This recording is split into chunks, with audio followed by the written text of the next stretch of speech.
Bonjour à tous. Alors, on me pose souvent la question de savoir comment peut-on faire en sorte qu'Odoo nous aide à être compliant avec les règles RGPD. Alors, c'est ce qu'on va voir aujourd'hui avec l'application nettoyage de données, puisque dans l'application nettoyage de données, on peut faire ce qu'on appelle un recyclage des données. Et donc, je vais vous montrer à quoi ça ressemble ici. Donc, recycler les enregistrements.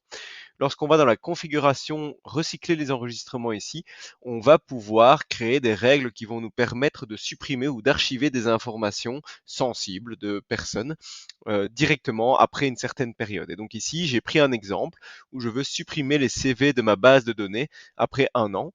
Et donc la manière dont ça fonctionne est qu'on va lui donner un titre simplement. On va ensuite choisir le modèle en question qu'on veut enfin, pour laquelle on veut mettre la règle en place finalement. Et ici, on va prendre le candidat puisque je veux supprimer les CV. Je peux évidemment filtrer pour voir si je dois prendre un certain type de candidat ou tous les candidats. Je peux définir le mode de recyclage, est-ce qu'il va être manuel ou automatique, en sachant que s'il est automatique, attention, ça va automatiquement supprimer les données si vous choisissez la suppression ici en dessous. Donc faites attention à ça. J'aurais tendance à conseiller plutôt un mode de recyclage manuel. Comme ça, vous pouvez quand même contrôler que les informations supprimées sont bien celles que vous souhaitiez supprimer de base.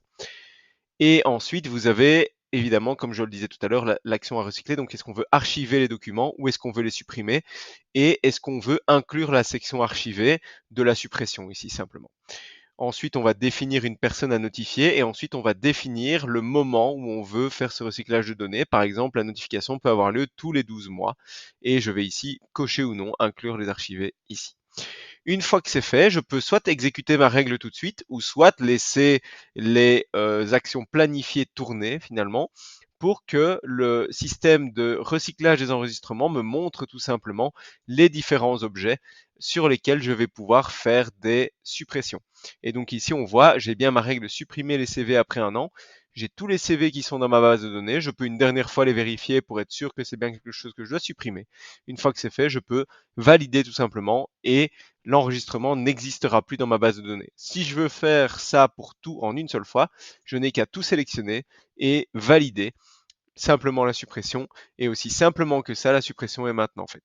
Voilà, j'espère que cette vidéo vous aura appris quelque chose. N'hésitez pas si vous avez des questions et quant à moi, je vous dis à bientôt pour une prochaine vidéo.